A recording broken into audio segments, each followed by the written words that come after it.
to talk to you today about the long tail cast on method, which is a very common cast on method for knitted garments. It has this really nice elastic edge and a really nice finish for any of your knits. So let's get started. So the title is the long tail cast on method, which means we need to create a long tail. So to do that, we're going to measure out enough yarn for our tail. So for this, you'd want to look at your knitting pattern and see how many stitches you need to cast on. So let's say it says 20. So to do that, I'm going to take my knitting needle and my yarn, and I'm just going to wrap my yarn around my knitting needle and count to 10. I need 10 wraps. So 1, 2, 3, 4, 5, 6, 7, 8, 9, 10. Then I'm going to pinch that first wrap, remove it from my needles, and this is about what I would need for 10 stitches. So if my knitting pattern called for 20, I would just measure 20, so on and so forth. You can use this as your measuring piece. So I'm gonna measure it here, and then I'd like to just add a little bit extra just to be on the safe side. So our first step is to create a slip knot. And to do that, I'm going to wrap my tail yarn around 2 fingers to create a loop, and then that tail is going to slip underneath that loop to create my knot. And then here's my slip knot.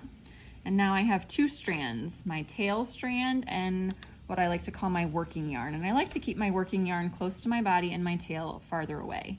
So I can place this on my needle, and you can just pull those 2 strands a little to tighten it. You don't want your stitches on too tight, but too loose isn't good either. Okay, so you're gonna be using your pointer finger and your thumb to create these cast on stitches.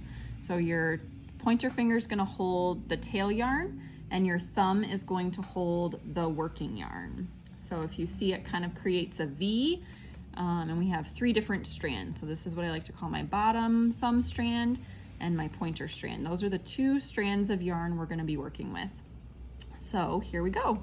I'm gonna go underneath my bottom thumb to my pointer and through the loop.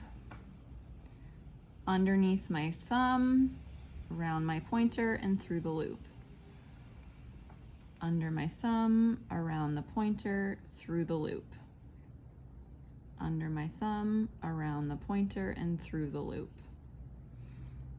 Do a couple more.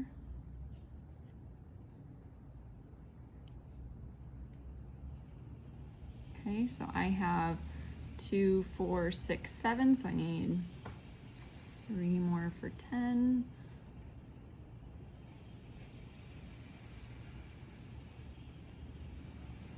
Okay, so here's 10 stitches, my long tail, and you can see it creates that nice bottom edge.